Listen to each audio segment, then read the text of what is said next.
our channel is being invaded by the Japanese. Mazda CX5s everywhere.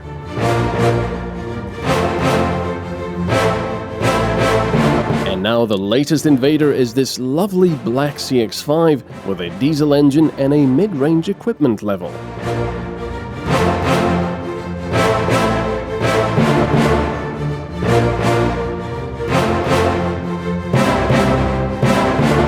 You want an SUV, and you've decided on a Mazda, a CX5 to be more specific.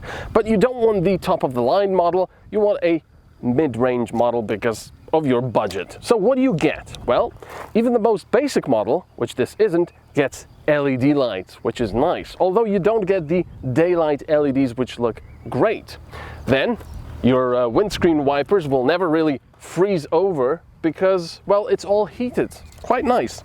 You also get the electric rear view mirrors.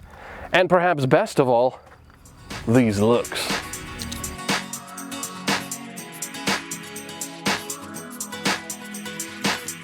I started liking this model even in its previous generation form. With its second-gen looks, though, an interesting SUV turned into a swan.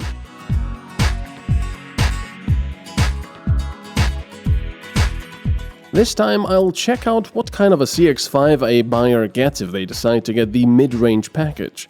The car doesn't come with all the bells and whistles, but it's not an empty shell either.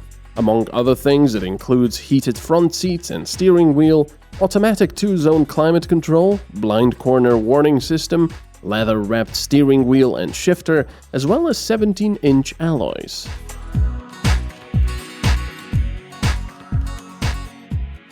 When Mazda hires new engineers, they always get an MX-5 first to drive. So they get the whole idea about what Mazda is about, all the Skyactiv technology and everything, which I've already explained on the channel. But there's also another very good thing. Mazda's engineers never make the same mistake twice.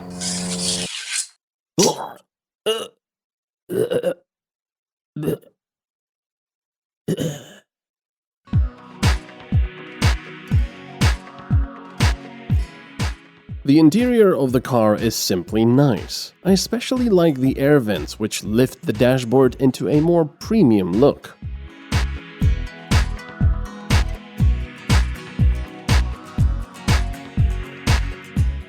There's no leather on the seats here, which isn't actually bad, as you can grill your butt all the way to well done in the summer otherwise.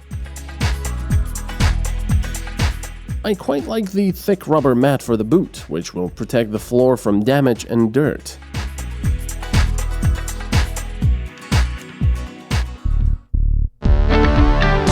Another important thing to mention is that despite not being the top-of-the-range model, the car is very pleasant to drive.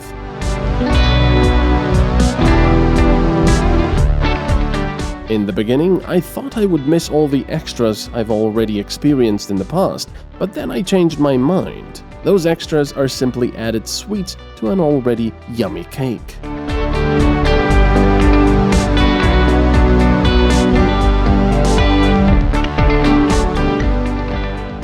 Now that I've tested the Mazda CX-5 with the top-of-the-range equipment level, I can sort of compare what this Mazda doesn't have and what I would miss perhaps.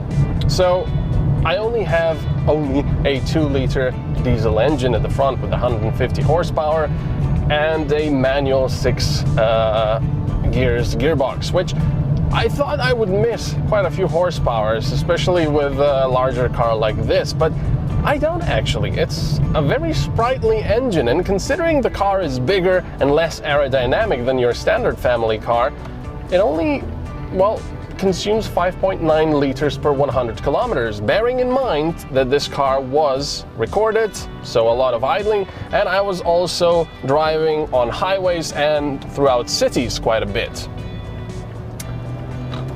It doesn't have a rear view camera. That is a downside. It would be nice to have a rear view camera. You do have sensors at the front and at the back, but no rear view camera. Bit of a shame. And of course there is no head-up projection onto the windscreen, which is excellent. I really like that one, but it's not a critical thing, so that's not a big deal. I do have, on the other hand, a heated steering wheel and heated seats. I've got automatic climate control. I've got a very nice dash over here. And of course, like I said, perhaps one of the best things, it's just that look of the Mazda CX-5. One of the most important things with a car like this is how you feel in it. And I can say I had a lot of fun driving it, while all of my passengers have noted the CX-5 is very pleasant to be in. I can also mention the relatively low consumption of the engine, which was just under 6 liters per 100 kilometers. The base model can be bought for 24,000 euros. This one costs 30,000 with a 150 horsepower diesel and manual transmission. The range-topping model with the most powerful diesel engine, automatic transmission and all-wheel drive comes up to 40,000 euros.